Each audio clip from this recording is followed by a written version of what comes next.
Hi, welcome. Enjoy the content, subscribe, and turn on notifications. Claire had a way of winning people over. She was practical, straightforward, had a discreet laugh and a gaze that conveyed security. In the company's hallways, she was known for her dedication. Among friends, for her sense of responsibility, and at home, for being a wife who shared burdens and plans with Daniel. He always took pride in having her by his side. Stable accountant, reserved, meticulous with numbers and commitments. The two built a routine that to the eyes of those who saw it from the outside seemed solid. Coffee together in the mornings, plans for children with names chosen before pregnancy even happened. Trips saved for when things work out. They bet on time, patience, constancy. But something started slipping out of control when Gregory Holloway appeared at the company. He came from the UK, brought in for restructuring the American branches. Tall, polite, with an accent and presence that drew attention without effort. Married father of 5, he spoke to everyone in a friendly manner. But with Claire, something seemed different. At first, Daniel didn't mind. Comments about the new boss were common. Claire mentioned the meetings, the compliments she received, the way he made her feel recognized. "At least someone inside knows how much I do," she would say, half laughing, half venting. Daniel agreed, thought it was natural that she was noticed. He always thought she was good at what she did. The discomfort arose when Gregory began appearing more consistently in the conversations. Claire talked about him in moments unrelated to work. A comment here, a remark there. She changed her tone and Daniel noticed. He tried to ignore it, telling himself it was just a phase. Too much professional involvement. But he started paying more attention.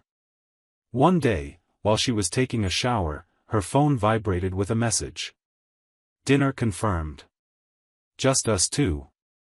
It'll be good to talk calmly." The name on the screen was Gregory. Daniel felt his heart race, but he took a deep breath. He trusted her. He wanted to believe that it had another explanation. Later, as she got dressed, he asked with forced casualness, "Where are you going?" Claire adjusted her earrings and answered without hesitation, "Dinner with Gregory. He wants to discuss a new project." She didn't try to hide it. Spoke as if it were just work. Daniel didn't mention the message he had read. He simply nodded and let it pass as if it were just another ordinary night. When she came back hours later, she said the dinner had been long but productive. He listened without interrupting. Deep down, he was waiting for her to be honest, but her look avoided his and her voice was lower than usual. In the following days, Daniel started noticing other small things. Claire started coming home later, distracted easily, smiling alone, reading messages on her phone. The marriage, which had once been a straight and firm line, began showing deviations. Intimacy disappeared little by little. The plans for children were left for later. The exchange of ideas turned into an exchange of silences. Until one Friday night, after a dinner where they barely spoke, he called her to sit down calmly. He said he was noticing everything. He said he missed the woman she had been for so many years. He asked without beating around the bush what was happening between her and Gregory. Claire didn't deny the involvement, but tried to minimize it. She said nothing had actually happened, that it was just admiration, that she needed attention. Daniel stayed silent for long seconds. Then he stood up and went to the bedroom. That night they slept in separate beds. For the first time in 8 years. In the following days, the atmosphere at home oscillated between discomfort and attempts to rebuild. She said she wanted to try again, admitted she had gone too far, said she still loved him. On the other hand, Daniel no longer had any certainty. He no longer looked at her the same way. Something had broken and even though she begged, promises no longer held power. Still, they decided to take some time, try to recover. They went to the movies, had lunch out, talked more. For a moment, it seemed like things might go back to normal. But the sparkle in her eyes when talking about Gregory was still there, and that alone was a reminder that danger still lingered. What Daniel didn't know is that during that same period, the influence of Claire's colleagues was growing. Linda and Tina reinforced ideas that messed with her head. "You're still young. You deserve to be desired. A mistake doesn't define a marriage. If it's just once, who will know?" Claire listened to them all, and slowly she started considering what she would have never considered before. Gregory remained present, more intense, more involved, and she, fragile, torn between what she had built and what she wanted to feel again, started slipping. While Daniel was still trying to fix what was left, she was already 1 foot out the door. The days passed as if the routine tried to cover the crack that had grown between them. Claire continued with her commitments, now more involved in company matters, while Daniel kept his eyes open, observing more than speaking. He remained attentive to the details, schedules, glances, loose words. With each new action of hers, he felt trust sink a little more, as if he were in a boat with tiny cracks in the hull. But he pretended not to notice. He kept everything to himself without fanfare. Claire started smiling less at home and smiled more when her phone vibrated. Always busy, always with meetings, always with a new argument to justify the absence. And in the few moments they were together, Gregory's name came up frequently. Not as before, in the form of admiration, but now as a constant presence, a compliment, a story, a suggestion. Everything revolved around him. Daniel listened to it all in silence, measuring every word. When he questioned, she answered quickly with that defensive tone of someone who wanted to end the conversation before it really started. At the company, the climate had also changed. Claire had gotten even closer to 2 colleagues, Linda and Tina, both single, experienced, with strong opinions on relationships. Between lunches and coffee breaks, the conversations became bolder. Linda often said monogamy was a social prison. Tina believed every woman should take advantage of the time when she still attracted attention. "After 40, you'll regret not living this now," she repeated. Claire laughed, sometimes disagreed, but gradually those ideas gained space within her. What had started as a joke became a suggestion, and from the suggestion a plan was born. The idea came up casually during an afternoon when Tina commented on the annual company dinner. A traditional event where employees gathered to celebrate the year's goals and achievements. "It's the perfect opportunity for you and Gregory to be alone with everyone distracted," she said. Linda added, "Tell Daniel you need to help someone who's feeling unwell and done." Claire listened in silence, then let out a muffled laugh as if refusing to take it seriously. But in the following days, she started considering it more carefully. She thought about the adrenaline, the desire, the chance to feel special.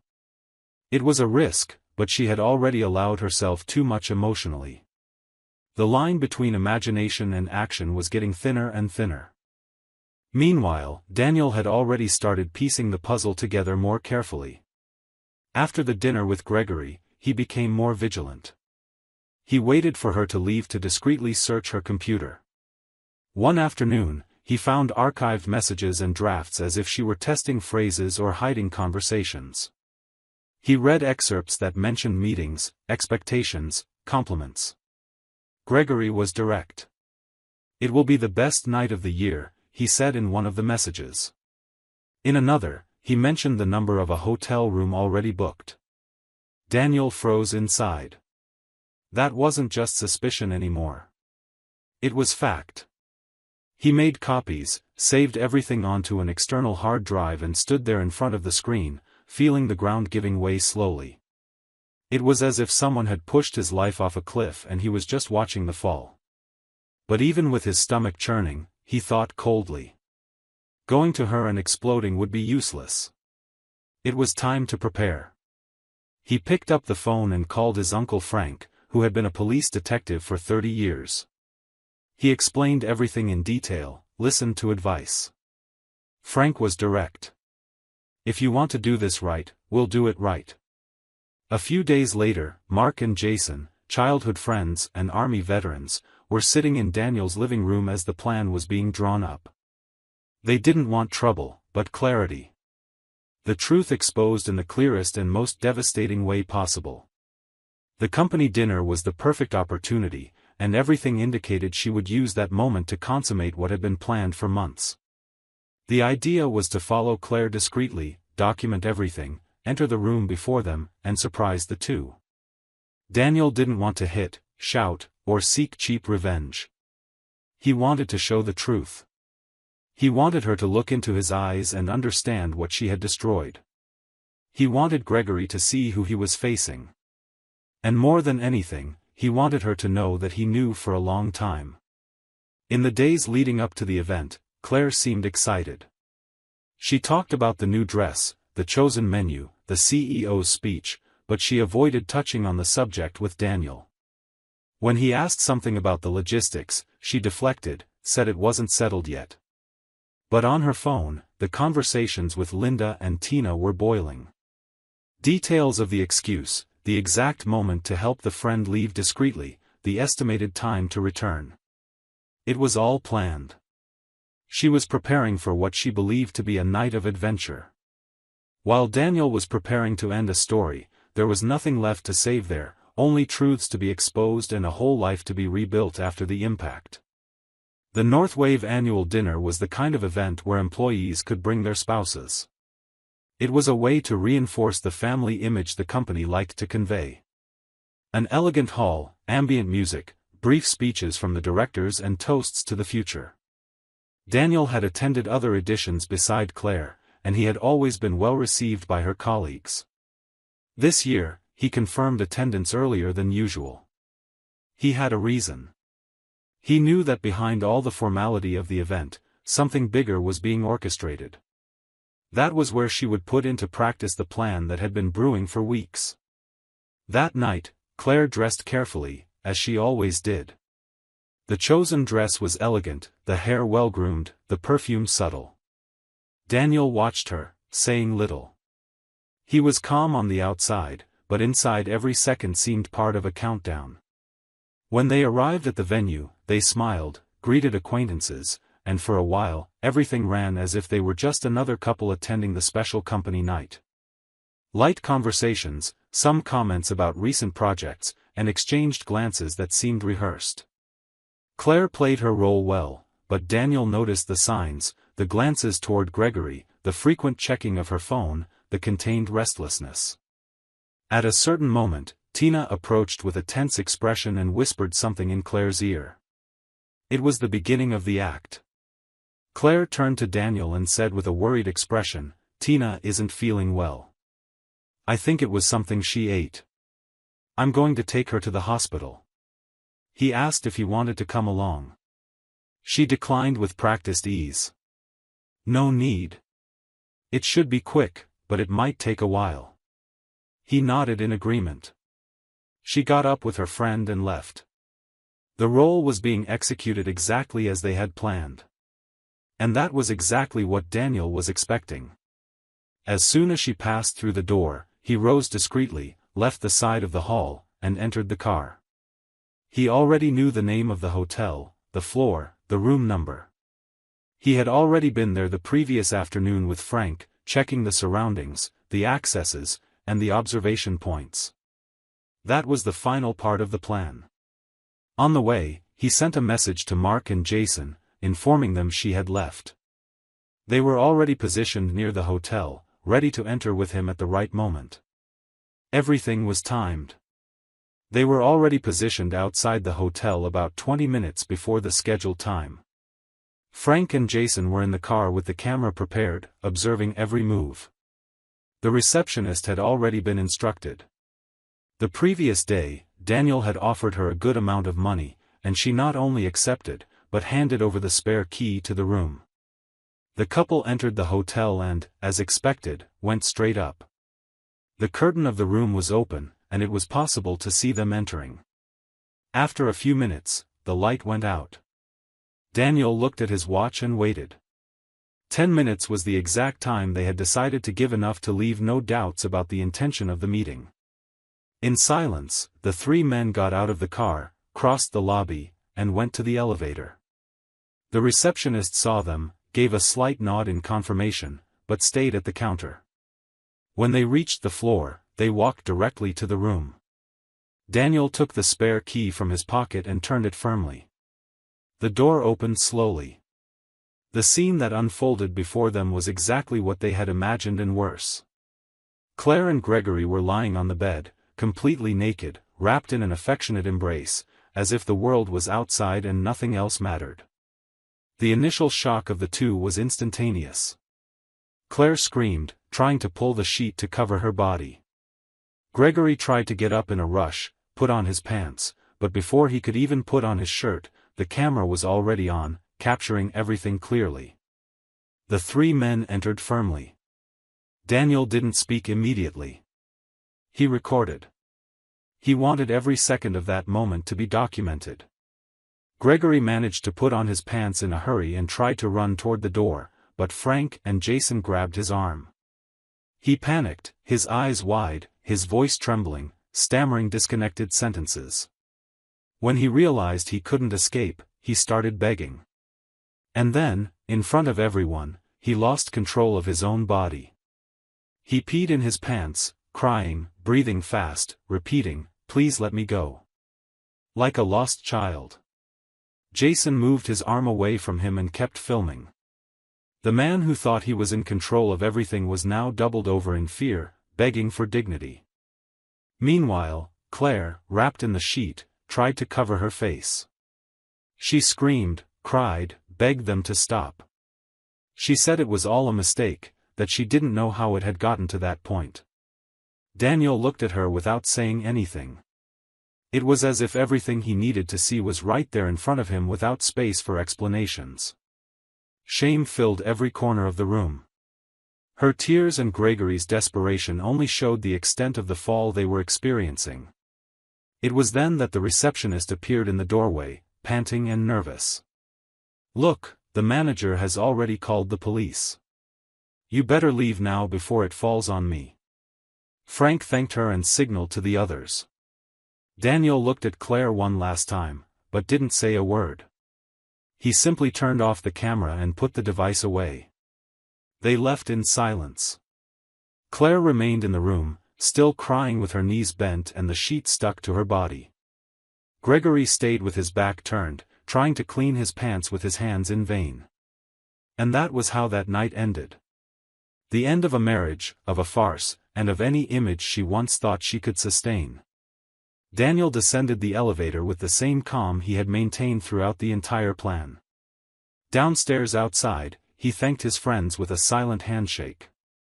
Frank handed him the flash drive with the complete recording. Mark and Jason said goodbye with a knowing glance without needing to say anything. They knew they had done the right thing. Daniel took a deep breath, adjusted his coat, and re-entered the event hall where the party was still ongoing as if nothing had happened.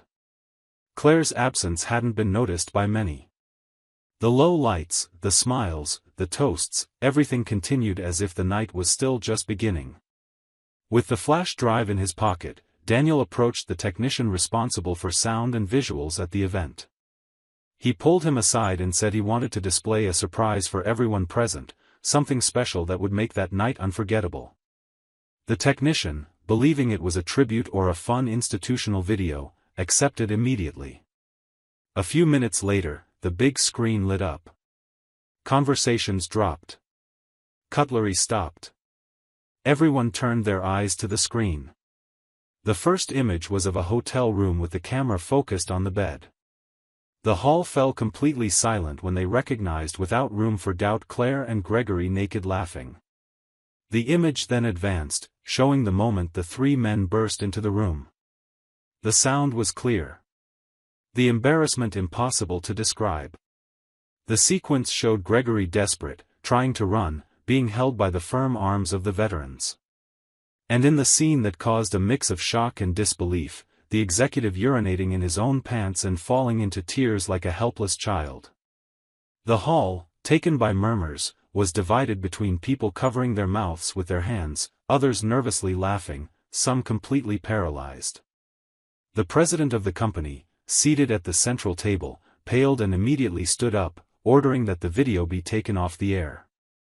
Daniel had already removed the flash drive from the equipment, but the damage was done.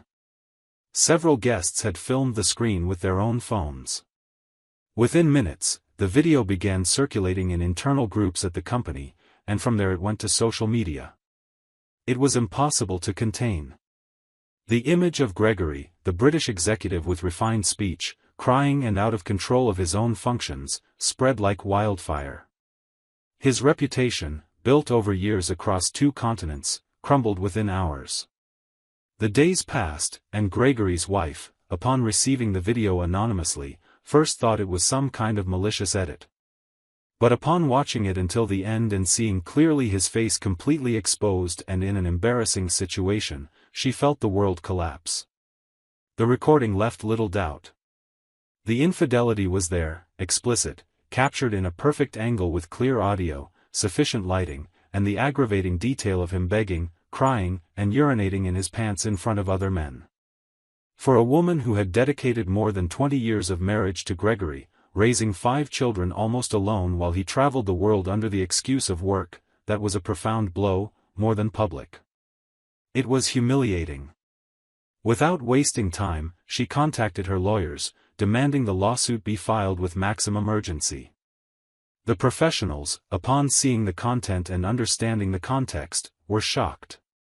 It was rare to find such conclusive evidence, so devastating with immediate repercussions on social media and internal company channels.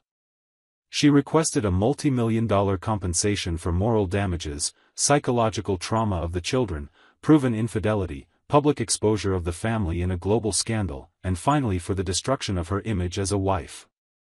The amount seemed absurd even by the standards of major executives, but she succeeded. The judge in charge of the case didn't hesitate to consider the situation as extremely serious. The video shown in court in a closed session caused discomfort even among those present in the courtroom. It was a scandal difficult to compare. Gregory, who used to give interviews in business magazines about corporate ethics and inspiring leadership, saw his image reduced to a humiliating meme.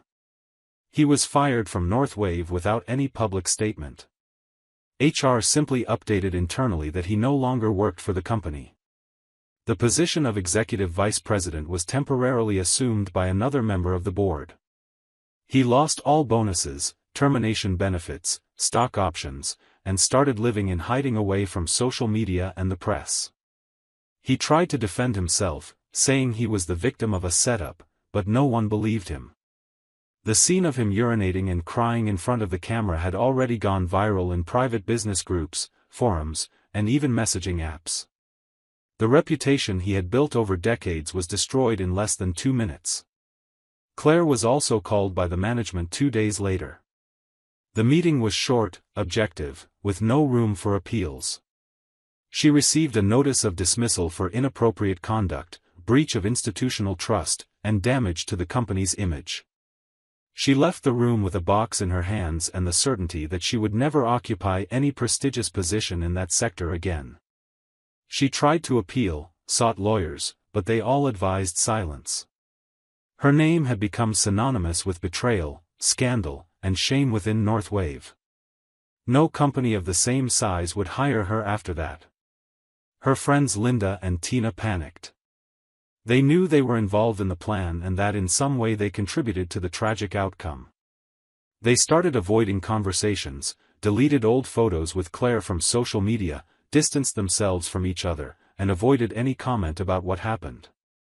They were called in for internal clarifications, but managed to keep their jobs. Still, their presence caused discomfort in the corridors. Some meetings started being held without them. Invitations were withdrawn. Side conversations became frequent.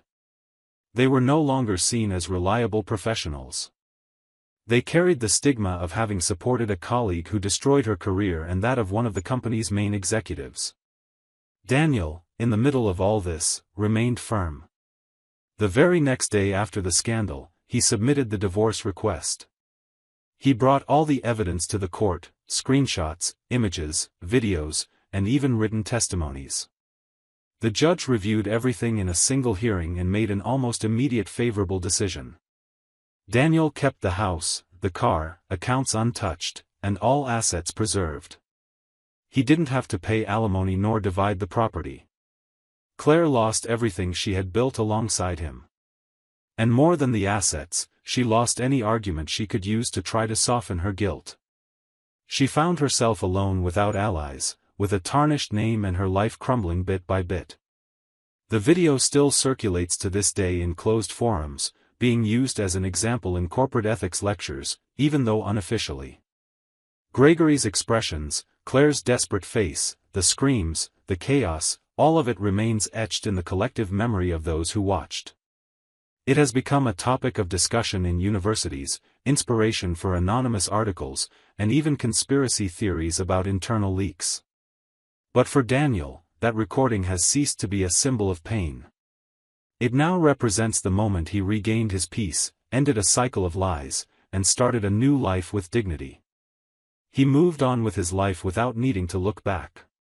Claire, on the other hand, found herself surrounded only by the consequences of her own decisions, without anyone to share the burden nor to hold her when the ground disappeared. Thank you for watching the video.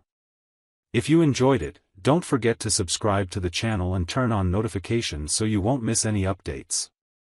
See you next time.